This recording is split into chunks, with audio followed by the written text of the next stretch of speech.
This episode of the Coarse Grind Podcast has been brought to you by Central Sports and Graphics Incorporated, family-owned and operated screen printing and embroidery business located in a historic storefront on Old Berwick Road in the heart of SB. They've been doing screen printing for over 20 years.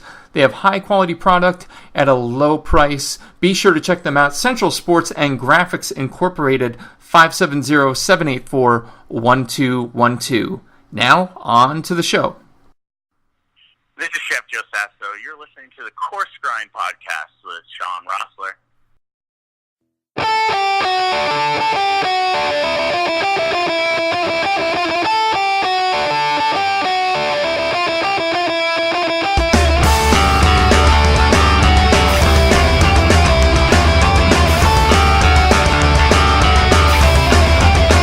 Ladies and gentlemen, welcome back. This is episode number 86 of the Coarse Grind Podcast. With you this evening, host, creator, Sean Rossler. How's everyone doing this evening? Well, I tried. That's all I'm going to tell you. I tried. And tried what, you might ask? To stay away from the deep, dark mistress that is Top Chef, specifically Colorado. Yet, as I tried to veer away, there were one or two names that kept pulling me back in. And wouldn't you know it, one of the most talented chef testants from Colorado, who is yet to be on the show, and let's be honest, they're all talented AF, is here with us this evening. Our guest has been working in professional kitchens since the age of 14, and during high school he was awarded multiple culinary scholarships through competitive cooking organizations such as C-CAP, Careers Through Culinary Arts Program, and the Art Institute's Best Teen Chef 2001. Originally from San Francisco, he's worked in many fine dining kitchens around the world, including Takite and Kinjiro Ryokans, located in Kanazawa, Japan. He's a graduate of the Art Institute of Phoenix and also a certified executive chef through the American Culinary Federation. Previously, the chef owner of Street Eats, located in Old Colorado City, and side note, I'm coughing, his name's all over the place. Our guest and his eatery were recently named 2015's most cutting-edge restaurant and best local chef by the Gazette and Colorado Springs Independent. He was also the winner of Food Network's Beat Bobby Flay, where he won the judges over with his love of pork, and also a finalist on Food Network's Chopped, where Alex Guarnaschelli called him, quote, a wizard in the plating department. You might also know him from Top Chef. He started his solo venture in the back of a local punk rock bar in Colorado Springs 3 years ago, where our guest decided that it was time to start serving his own style of food and begin a new chapter. Street Foods Tour, Willy Wonka Dinner, to name a few. These creative dining experiences then led us into his urban cuisine restaurant. With all the culinary journeys he's been on in mind, he always returns to the four basics: stove, burner, food, and customer. And I can't wait to hear about it. Ladies and gentlemen, and everyone in between, our guest this evening, the name, mind, heart, and soul behind 4 by Brother Luck and 4 by Brother Luck Catering, Chef Brother Luck. How's it going, sir?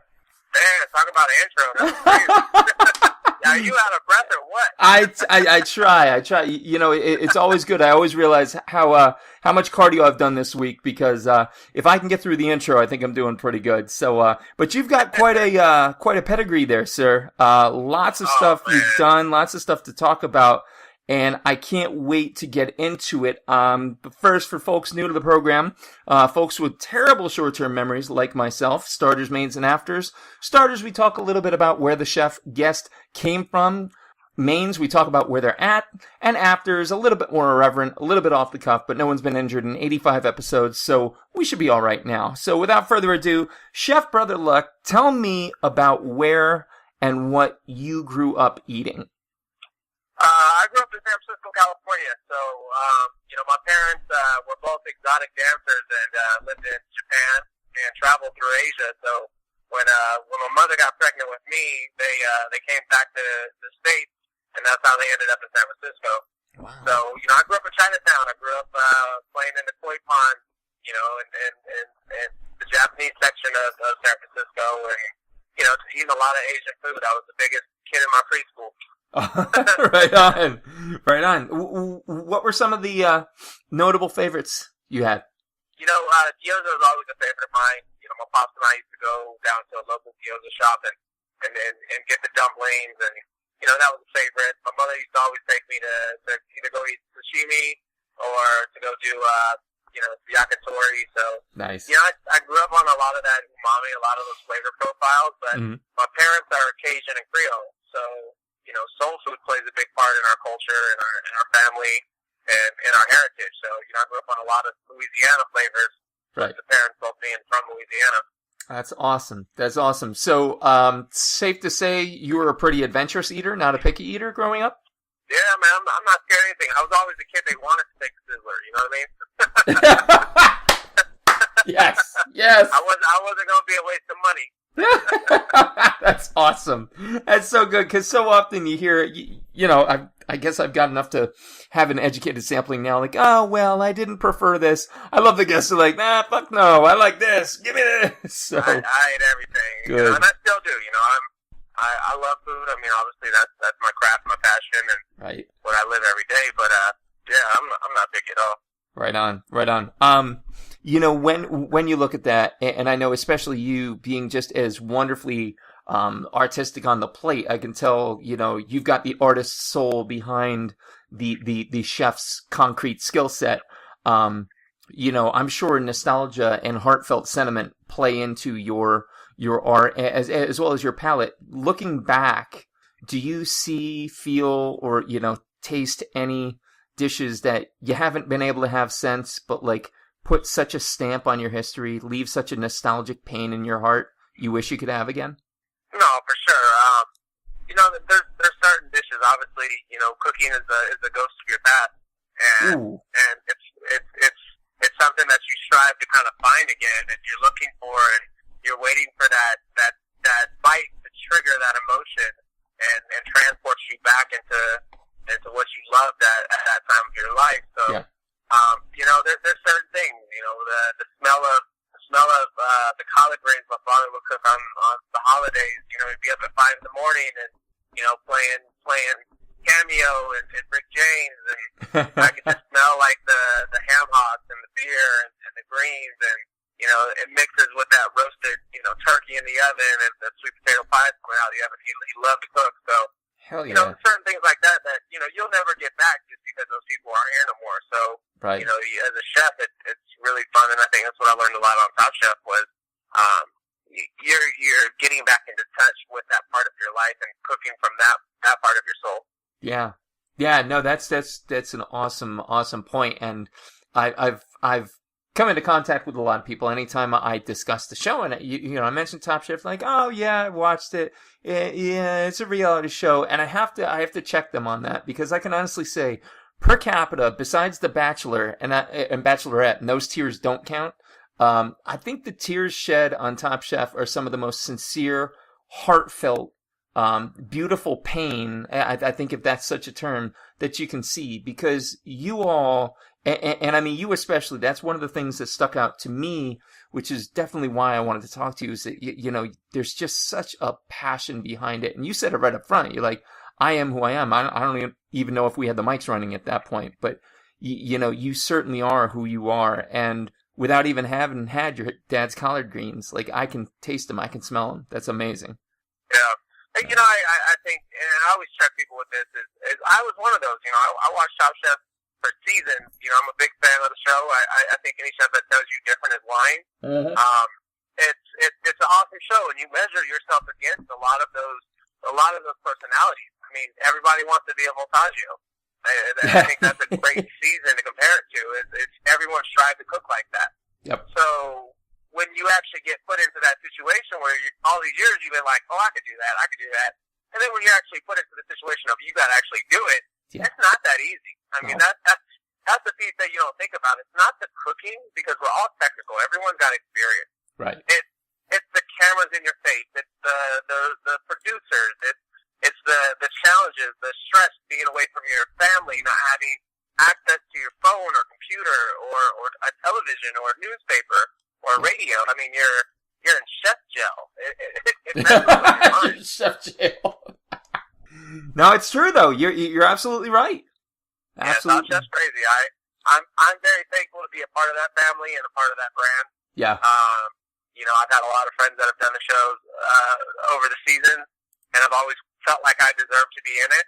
Yep. And the year that I wasn't trying to get on the show is the year I ended up on the show. So there you go. Know, it just kind of goes to show you, like, you gotta just not think about it, and it'll happen if it's meant to happen. Just a matter of time. So going back to your memory, though, of your dad's greens. Safe to say he was a pretty significant culinary influence on you growing up? No, for sure. Both my parents were. My mother was a phenomenal cook. My father was a phenomenal cook. I can smell her chicken adobo. I mean, the smell of vinegar and soy sauce braising and with chicken thighs, things like that just stick out in my mind. So, we grew up cooking a lot at the house, and not knowing that wasn't how everybody else ate. We didn't really eat any fast food as a kid. Like, I don't think, you might have got the random Popeyes at churches, but right. Certainly wasn't a standard by any stretch. Eating at the house. Yeah, definitely. So, you've got these two parents who are just ridiculous culinary talents. When was the moment that you decided to become the culinary talent yourself? I never wanted to be a chef growing up as a kid. Like, I never even, that never even made any sense in my head. I was trying to make it through the day. I got put into a vocational school when I was about 16 years old. And I'd already been working in restaurants for about 2 years at that point. Yeah. But I went into this vocational school, pretty much because, you're probably not going to do anything with your life, so we're going to teach you a trade. Yep. And, school was what did it for me. It changed everything for me. And I've thought a lot about that because a lot of people ask me, how'd you passion so young? I've been in a restaurant so long. And not that I found my passion young, what I had was, that was the first time I positive, give me a compliment. And that's what I became addicted to. Yep. That's what kept me in kitchens. Because I wanted that attention. I wanted that recognition. Yeah. Yeah. And I mean, you certainly get it, be a good, bad, or otherwise, but at least you know where you stand. No, for sure. Yeah. And I've been doing culinary competitions since I was 16 years old. Mm-hmm. And I think that's where, I separated myself. I think even if you watch the Top Chef Colorado season and you see my run on Last Chance Kitchen, it's because that's my background. I know how to compete. I know how to move. It's ingrained in me. I'm trained that way. Yep. No, for sure. And I mean, you said it best. Not one question back. You're all chefs. You're all technical, but it's a matter of being able to be competitive in the same breath. Yeah, exactly. Right on. So and the other thing too is you're filming a TV show. Yep. So you have to remember that piece of it is it's entertainment, and you're competing against 14 other really phenomenal personalities. I mean, everybody made it through the casting phase for a reason. So now you got to stand out. Yep.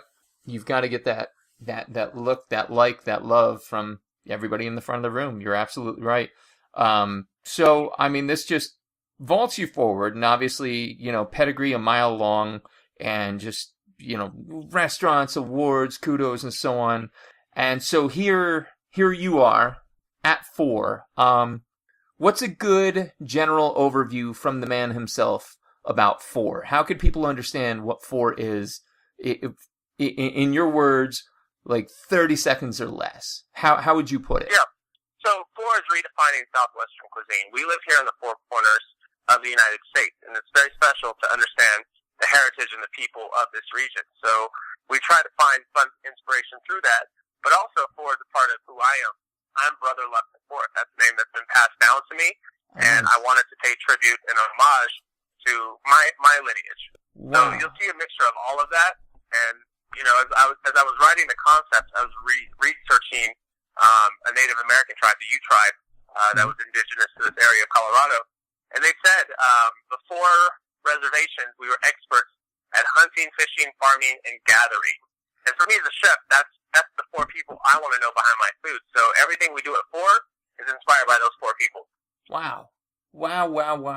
And see, here, as I was doing my homework on you, I thought stove burner food customer, but now there's exponential depth to it. Now, not only are you the 4th, but now, like you said, those 4 people, those are the ones you want to know behind the food. Yeah, there's a lot of symbolism. Our menu design is built around 4 course tastings. And then on top of that, we rotate our menu obviously every season. So there's 4 menu rotations for the year. So, it makes it fun to have a story that flows with the restaurant. And I think once you scratch the surface, you realize how deep the rabbit hole goes. Yeah. Oh, absolutely. Absolutely. And now, as if I didn't have enough reason to come out to Colorado, that's certainly on the bucket list. I'm not going anywhere anytime soon, listeners. Don't worry, but certainly that's on there. So we're talking a little bit about inspiration, but I want to hear more, Chef, about your inspiration specifically with regards to your dishes. And I mean, again, I think it can only be said so many more times what an artist you are on the plate. Take the technical chef out of it. You're an artist to boot. Where do you get your inspiration from for what you cook? Where do you draw from? I think it comes from everywhere. For one, I'm left-handed, so I think it kind of starts there. After that, it could be anything. I live here in Colorado. I live right on the base of a gorgeous mountain range, so looking outside and seeing the Rockies every day, these 14,000-foot mountains, those seasons inspire all kinds of dishes, whether they're snow caps or, the trees are changing and they're starting to turn red and gold, and it could be anything. It could be a art show I go to and I see some really cool, perspectives and thought process. One of my favorite parts about culinary school, and I didn't realize it at the time, was art history was a mandatory class. And, I never put that together until later that chefs are craftsmen first and foremost. We work with our hands. We put in those hours. But we also invoke emotion. And that's truly what an artist does. If you can get a reaction out of someone by what you're doing, I think you're an artist. So, yeah. We're a hybrid of the two. And I use those industries to find inspiration for what I do. Right on. Yeah, that's, one of the first questions I asked is about that nostalgia, but at the same time, I think there's a certain, look and feel. It's not just about the taste, it's not just about where you are, but, I can remember scenes and sights associated with the dishes that I'm like, oh my God, I love this. Well, there's a reason for it, and it maybe isn't the whole dish. So I think that's brilliant to make art history a required component of that. And even think about it from a composition of a plate. You need to understand color schemes. You need to understand blends. You need to understand architecture and different styles of architecture. And, you can find inspiration in the Gothic era, and all of a sudden you're building a plate with that thought process. Yeah. So it makes a lot of sense for a chef to go through an art history class. Yeah, for sure. And with that art, there's so many things that you can create from that, from that element alone. Looking over obviously all the artistry, all the mastery that you've leaned into, that you've been a part of over your career. What would you say if you had to? And I know it's kind of like picking your favorite kid, but I'll be honest, I've got 3 and I can pick my favorite some days. What would you say has been one of your greatest creations to date? Like something that is just, it's your stamp on it. Let's see, that's always a tough one. I would say one of the dishes I'm most proud of is the dish we have on the menu. It's a tempura jalapeno popper. Oh. And I've had it on the menu for 5 years now. I know this dish inside and out. And what I love about this dish is it's a blend of my love of Japanese food and culture, but also the Southwest. For sure. So we do a when you think of a jalapeno popper, one of the things that come to mind are always like the pepper's undercooked, the bacon is overcooked, the cheese is too hot, and it just, it fills off when I eat them. I mean, they're great, but it felt off. Yeah. So I decided to go a different direction. I did a cheese that was infused with roasted jalapenos and cumin and coriander and cilantro, and then it's dipped in a thicker tempura batter. And fried until crispy, and then it's served with a jalapeno syrup and some pickled onions and pickled jalapenos, and it's just such a clean dish. But it's one of those that I'd have a riot on my hands if I ever touch. Right on. No, I mean just from hearing that sounds incredible.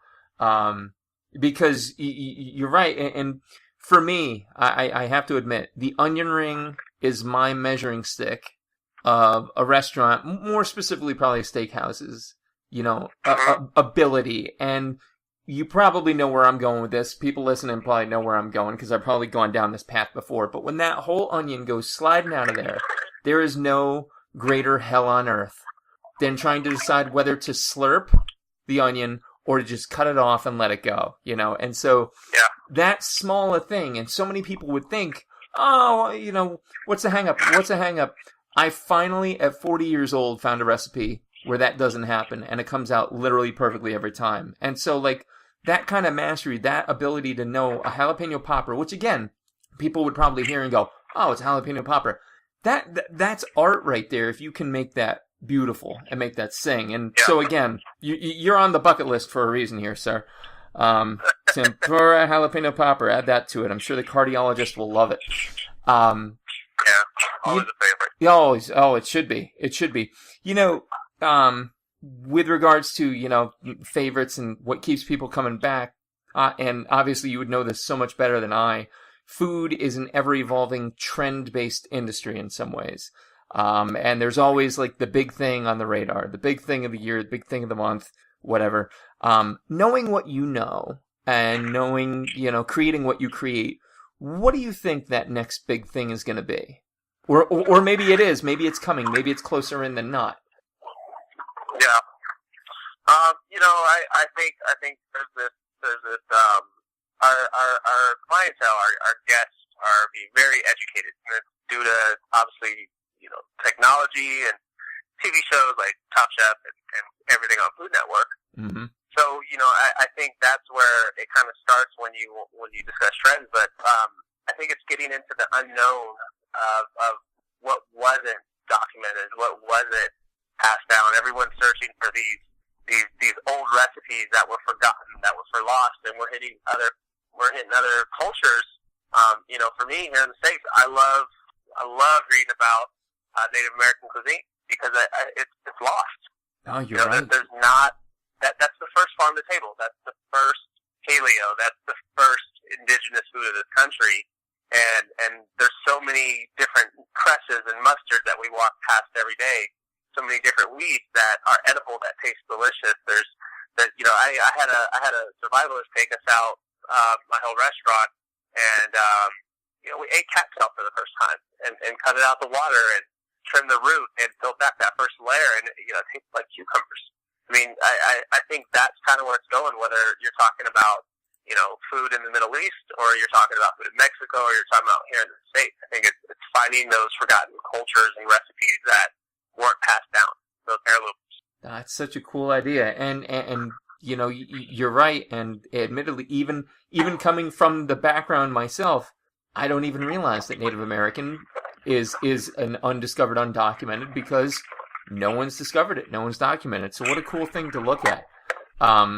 So that I really hold out all hope that takes hold. Any current trends that you wish would just die a fiery death? Yeah. I heard the laugh. I hate the term farm to table. I think it's so cliche. It's so just marketing at this point. Like, I read I was reading an article years ago, and it was like, this dish is farm to table and it's homemade. Well, our customers kind of expect it should be, so you shouldn't have to say it. Right. Do you find that there are people abusing that term too? That it truly isn't. Well, I think yeah, it can all be manipulated to be farm to table if you really wanted to. I mean, right. It's all its interpretation. But I think once it reaches corporate America and you start to see it hit a lot of the chain restaurants, that's when it's going to begin to lose. I mean, if you take Southwestern food, for example, yeah, when the early '90s came, I mean, all of a sudden you saw Southwestern Caesars and Southwest egg rolls on every single corporate chain, and it just diluted such a great, beautiful, bright, unique cuisine into something that gets laughed at now. Right. No, you're absolutely right. And I'm a child of that era. I can remember, Chili's and all of them first really coming out strong, and everything was like Southwest this, Southwest that, and all it was like chuck a can of fucking corn into it, and cross your fingers, hope there's a little char on the end of your protein, like that. For me, that was it. And yet, that's what you ran to. You ran to almost, shamelessly, like, oh, this is high cuisine, and here we are now talking about farm to table in the same vein. Yeah, I mean, so you have chefs like Bobby Flay who made it a nationally recognized cuisine, and he understands what he's doing. He knows his food. Yeah. He's a phenomenal cook, and he will always stick to that style. But we don't talk about the chefs like Mark Tarbell or Mark Miller. I mean, these are the people that really brought it to New Mexico, brought it to Arizona. I mean, there's so much fun stuff that's happening in this region of the world. It's unlike any other region. Yeah. No, totally lifted it up. And, I imagine it's pretty easy to be that kind to Bobby Flay because you kicked his ass. But anyway, moving on. I had a strategy. You did. I have to sidebar. So, I mean, this is completely off script, and but I have to know, like, how did you do it? What was the strategy? So when I went into that scenario, I did pulled pork sliders, and it was funny because the conversation started when I was being cast for the show, like, what's your signature dish? I gave them like 2-3 dishes, and they were like, oh, we've already done those recipes, already done those episodes. What else you got? Gave them 2 more, and they're like, oh, we've done those also. What else you got? I was like, what episode do you have that no one else will do? Because I'll do it. And they were like, well, we really want to do pulled pork on 4th of July. And I was like, done. So they said, how are you going to pull out pulled pork in 45 minutes? Nice. I don't know. I'll call you back tomorrow. So, the strategy going into the show, once I figured out how to do it with the pressure cooker was, Bobby Flay's food is very recognizable. You can tell his plating style, you can tell his flavor profiles. Sure. So as much as it's a blind judging, so that's an edge that he's always going to have because he is who he is, and people love to eat his food. Right. So I went into the show knowing that I needed to cook with flavor profiles very similar, which I'm already comfortable with, and I needed the plate very similar to his style. Yeah. To take that edge away, and that was one of the things that actually helped me win the show was the judges were convinced that my food was his, so it was a unanimous decision. Wow, that's awesome. That's awesome, man. That's no small task. I came up on the Iron Chef Japan era, like the original stuff, and so Bobby Flay was for years the sworn enemy of the state. He jumped up on that cupboard, and all us fanboys had our middle fingers nice and high. I've only now come. They love me in Japan for that, when I was working in Japan and they found out I beat Bobby Flay, I got a lot more respect than usual. That's awesome. That is awesome. Yeah, I mean, people. I have downstairs. All right. I have to ask. Am I in a safe space here, brother? Sure. All right. I at one point was the #1 online fan of Iron Chef Japan in the world on the official forums. So stop it! You said I was in a safe place. You can't laugh at that shit. I'm a huge fan too. So, but no, I actually have the Fight Night poster from the Food Network media department of Flay versus Morimoto, the rematch, and then I have a signed series of the Final 4 Japanese Iron Chefs because I had a pen pal from Japan who translated a letter for me, and I ended up meeting Morimoto and Chen in person. So. Anyway, that's my sidebar. But yeah, Bobby Flay, goddamn it. I mean, yeah. You and I could be best friends now because you kicked his ass. Good. I appreciate that. No offense, Bobby. What's it? I've still got my Iron Chef cookbook Japan. Nice, man. The little red one? Yes, the little red one? I know exactly the one you're talking about. That's awesome. Good. I'm not alone. I am in a safe space. I feel good now. So, that fanboyism aside, What's next for you, dude? 4 seems like it's just insane. It's inspired. It's creative. It's awesome. You seem to be your best you ever. What's next? I'm putting a lot of time right now into just using the platform that I've been given. Yeah. To be more than just a chef. I think we have to be great. We have to be great men. We have to be great leaders. We have to be great people. And I've been putting a lot of work into mental health. So it's a conversation that I keep speaking on. It's a topic that we shouldn't talk about when it's too late. It's something that's real, and we need to be vulnerable and share our stories. That's great, man. That's great. I myself am a proponent. I myself deal with depression, and I've been very vocal about it myself. And that makes me feel very good to hear someone utilize your platform. The way that you are, the way that you want to. I think that's so huge. I mean, I think we can all kind of like immediately turn and look at the Bourdain thing, as wow, here the writing is not just on the wall. Someone took a jackhammer and carved it into the wall. Now we all have to look at it. And what I understand from my chair and my microphone is that stress-wise, you folks just go through the grinder on a daily basis. Yeah, well, I mean, you think we're putting ourselves out there to be judged. Yeah. Whether you're putting yourself on TV, you're putting yourself on a dish, and with today's society, with Yelps and OpenTables and Google reviews, and everyone's got something to say, and they've got a platform to do it. So you kind of have to hear it. Yeah. I miss the days of you had to be so upset with me that you went home and wrote a postcard and bought a stamp and mailed it to my restaurant. Well, I agree. I agree. It's almost like, to an extent, we've enabled this. I almost do want to call it harassment via these online vehicles, and we pass it off as this social experiential sharing. But what people don't realize, and I truly, this is not because I'm a Bourdain disciple. This is not because Beth Aretsky and I are good friends. None of this matters.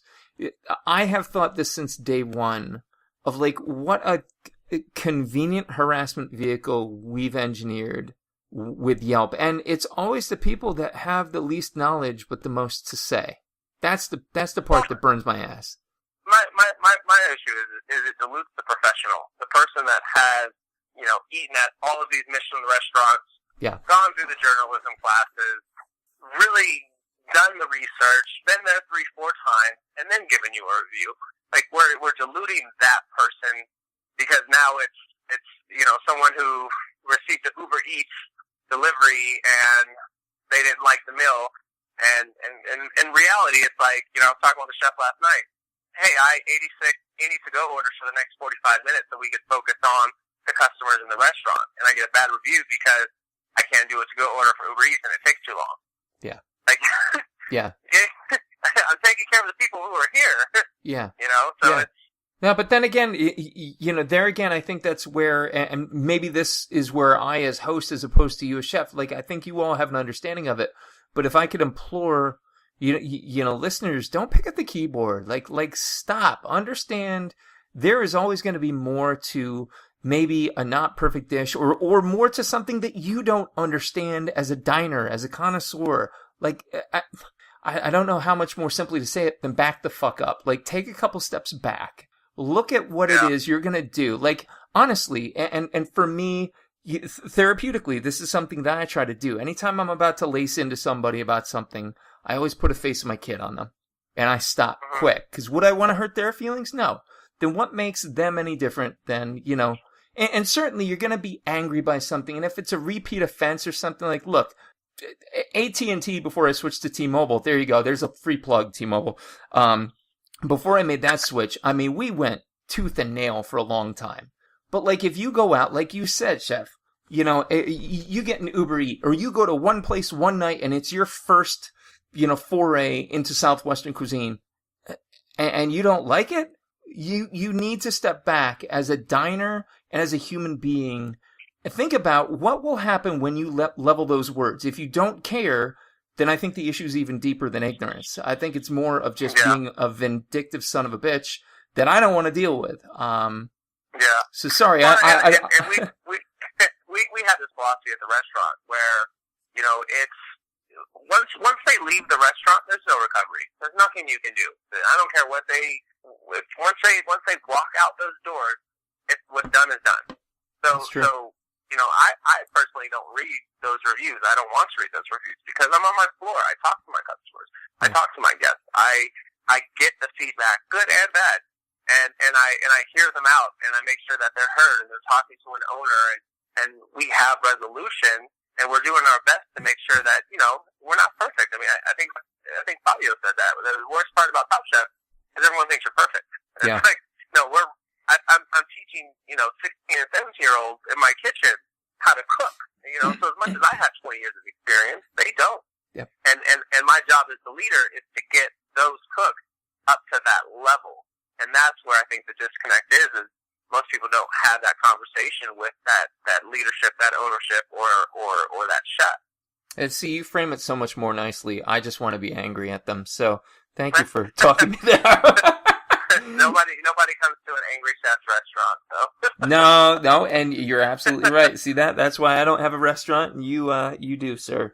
But no, it's why I wasn't the villain. I did everything I could just be me and hopefully not be portrayed as a villain on the show. Because man, I mean that's a mantra that it's rough. Yeah. I honestly think Marcel Vigneron, he's still living that down.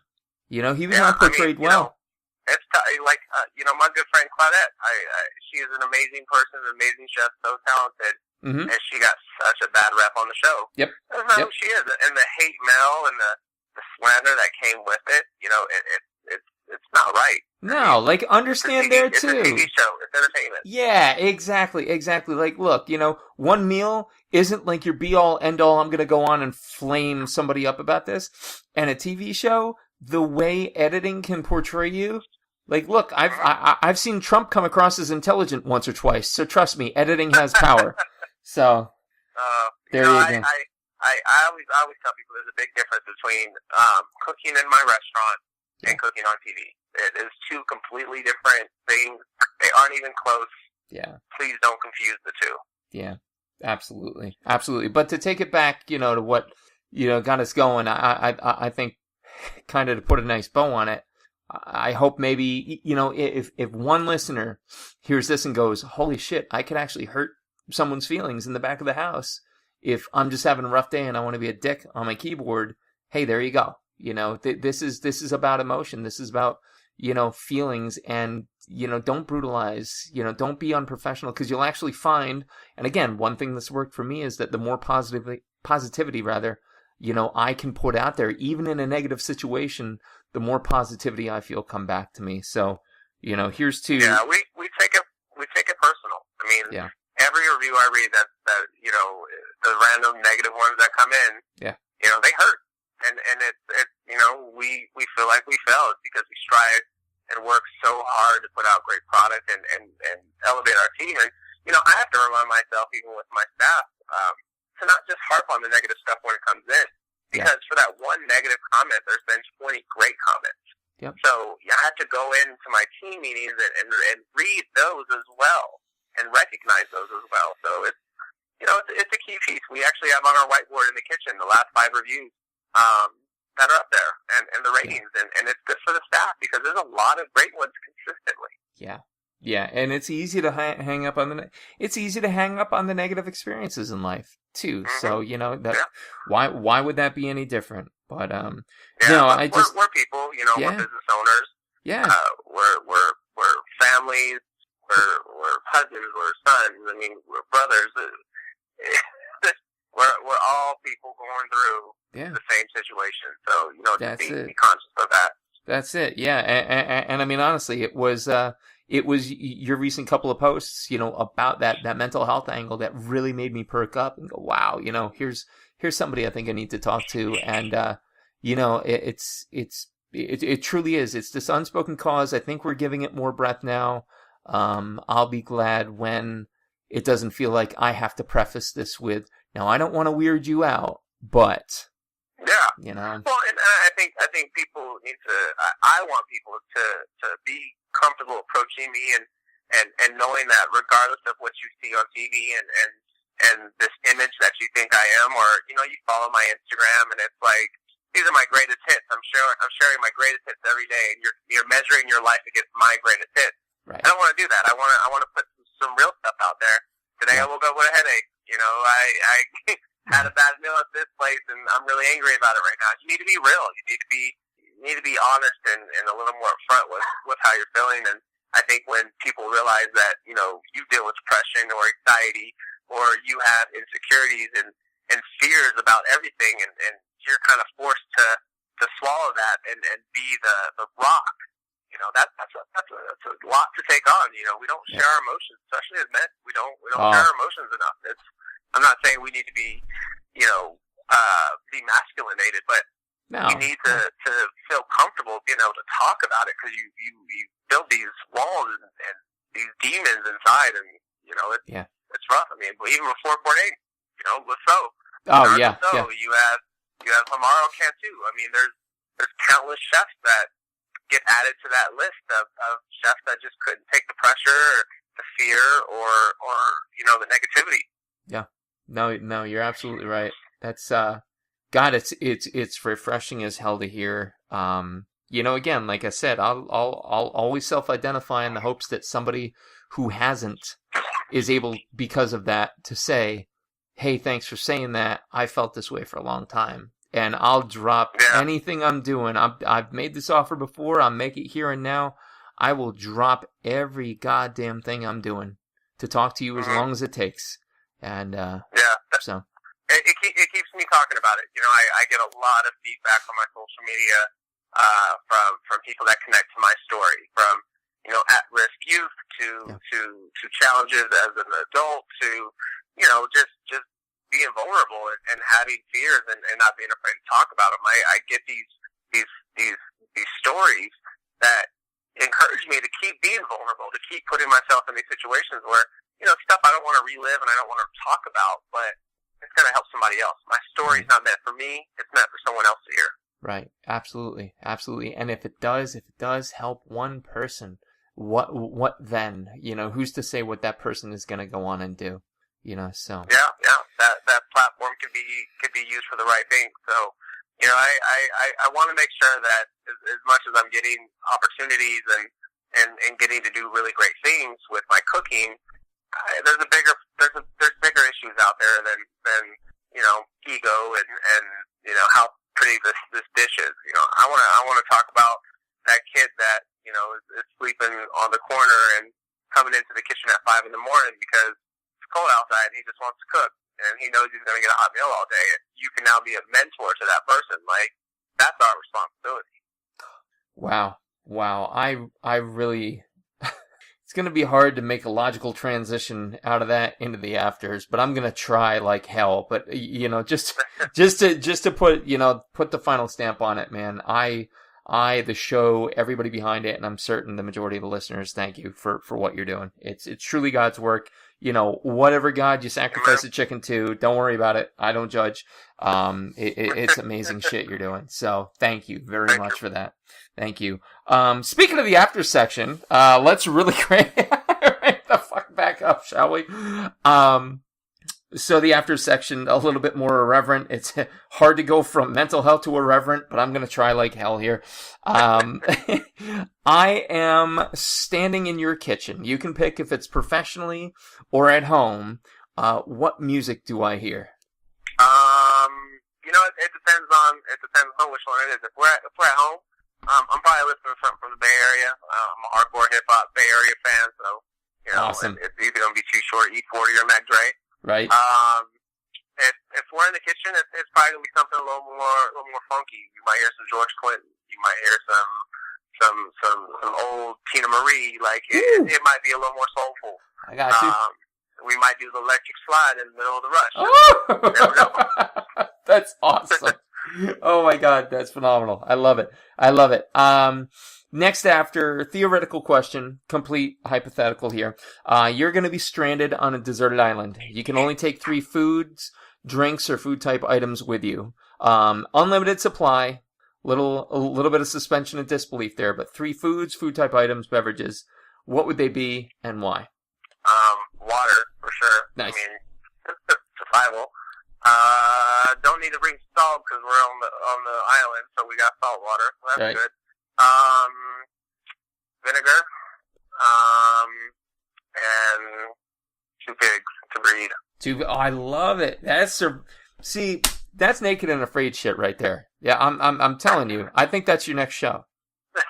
No, I'm good. All right. Yeah. I don't think my wife will let me do that one. Yeah, mine neither. And it's not because she didn't want to let me go. She just was worried about the lawsuit from the network back for putting me up there like that. So, have you are you familiar at all with Melanie Denea, My Last Supper? Yeah. Oh, awesome. Okay, cool. I'm all of a sudden, for some reason in the 80s, I'm coming into this pocket of, I know Melanie Denea, I know My Last Supper. So cool. I was introduced to these books. My Last Supper, she did a follow-up, the next course with Marco Pierre White on the front of the second one. And so you know the premise, folks tuning in for the first time tonight. 50 famous chefs, artfully done photographs of them, just spectacular. I think that's the one where Bourdain's got the big shank hanging between his legs and he's naked. I'm almost positive that's the picture. Not that comes to my mind frequently. That got awkward quick. But so the premise though around the book is, your ticket's getting punched the next day. You got one last meal. What would it be? Who would it be with? And why? And so I ask you that question. What's your last supper? It would be my grandmother's gumbo, and that would be my mother's mother, because her Cajun gumbo is a little different than the Creole gumbo. Right on. And it would be, I would love to have that with my father, just to talk about what I've done in this world since he's been gone. Wow. And how long's Popkin been gone? He passed when I was 10, so okay. Wow. 25 years. That'd be fantastic. Wow. Well, just such a great thing to have that, man. And I guarantee you, as a father, I didn't stalk you far enough to know if you're that far into the married life yet. But as a father, I think you can rest assured he's well aware. He's well aware and well plugged in and right proud. Yeah, I get random signs. It's always fun. That's awesome. That's so awesome. And then finally, last question, simplest question, most complex. What's food to you in a single word? Life. Love it. Love it. I mean, it translates. Does. From everywhere. Yeah. It's everything. Yeah. That's, your answer about your dad right there, and knowing that, your dad was this lightning rod along with your mom to push you forward. And here you are, man. Here you are, just doing it, killing it. And, man, I can't thank you enough for taking the time to be here with us tonight, to be as wonderfully candid as I would hope you would be, and then some. And that's just it's always great. I tell people this all the time, and I truly mean it, people. I truly mean it.